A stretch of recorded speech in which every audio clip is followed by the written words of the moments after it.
دل کے خلیوں کو لیبارٹری میں سلائڈ پر رکھیں اور مائکروسکوپ کے ذریعے انسان کے دل کے خلیوں کو دیکھیں. ایک خلیہ رکھیں، وہ ایک خلیہ تھوڑی دیر کے لیے دھڑکے گا، آپ اس کی جنبش دیکھیں گے، آپ اس کی حرکت دیکھیں گے، رفتہ رفتہ اس کی وہ حرکت، بیٹ کرنے کا عمل، اس کی وہ ضرب ختم ہو جائے گی اور پھر اس کی موت واقع ہو جائے گی.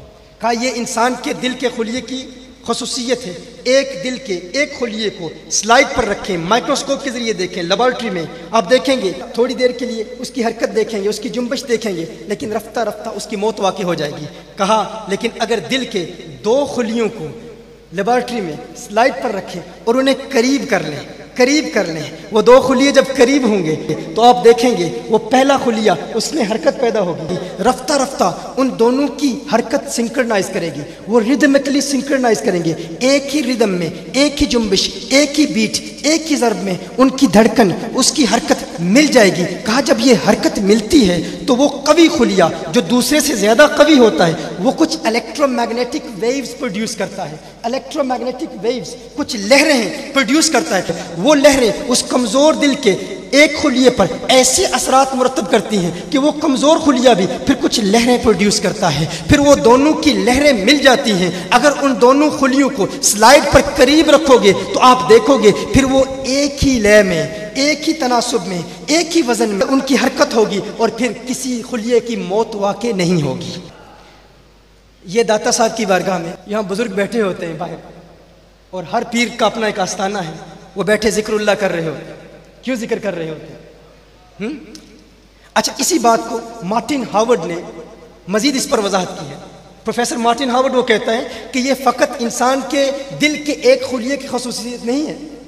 انسان کا مکمل دل، اگر ایک محفل میں ایک قوی دل والا شخص بیٹھا ہو اور اس کے پاس کمزور دل والا شخص بیٹھ جائے اور ان کی سانسیں مل جائیں، پہلے سانسیں ملتی ہیں پھر دل کی دھڑکن ملتی ہے. غور کیجئے ہمارے صوفیاء ذکر کی محفل میں کیوں کہا کرتے ہیں آواز ملا کے، کیونکہ پہلے آواز ملتی ہے پھر دل کی دھڑکن ملتی ہے، پھر وہ قوی دل کمزور دل کو ایسا قوی کرتا ہے کہ وہ کمزور دل بھی قوی سے قوی تر ہوتا چلا جاتا ہے. میں کہتا ہوں سائنسدانوں، کاش کہ تم اولیاء اللہ کی بارگاہ میں حاضر ہوتے، اللہ کے پیاروں کی بارگاہ میں زانوں میں تلمس طے کرتے. دل کی ان کیفیات کو تم نے آج سمجھا ہے، انسان کے دل کی خلیوں کی ان بدلتی ہوئی کیفیات اور انسان کے قلب کی ان وارداتوں تک تمہیں آج رسائی حاصل ہوئی ہے. کاش کہ تم ماضی کی طرف منہ پھیرتے تو خراسان کے پہاڑوں میں ایک ولی اللہ جس کا نام معین الدین چشتی اجمیری ہے،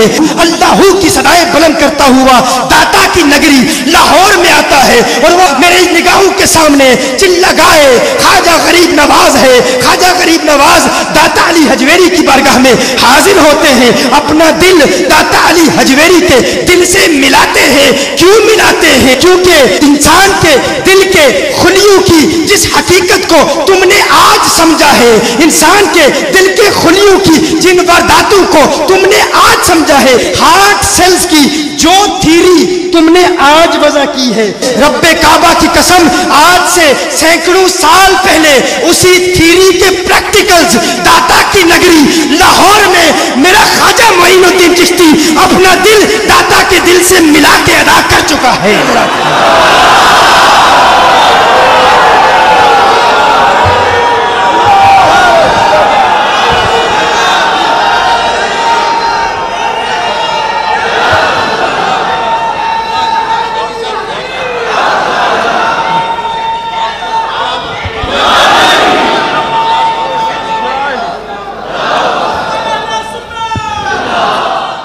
یہ تھیری ہے، وہ پریکٹیکلز پہلے ادا کر چکے ہیں. تم تھیری پر حیران ہو، وہ پریکٹیکلز پہلے ادا کر چکے ہیں. وہ اپنا دل مرشد کے دل کے قریب رکھتے ہیں، کیونکہ جو دل اپنے مرشد کے دل کے قریب کر لیتا ہے وہ قوی دل اس کمزور دل پر پھر ایسے اثرات مرتب کرتا ہے کہ رفتہ رفتہ وہ کمزور دل بھی قوی سے قوی تر ہوتا چلا جاتا ہے. اسی لیے دیوانے ہمیشہ کہتے ہیں ہمیں مرشد کے قریب رہنا ہے. کیوں قریب رہنا ہے؟ ایک مرتبہ جب قرب مل جاتا ہے ایسی وجدانی کیفیات تیری ہوتی ہے، ایسا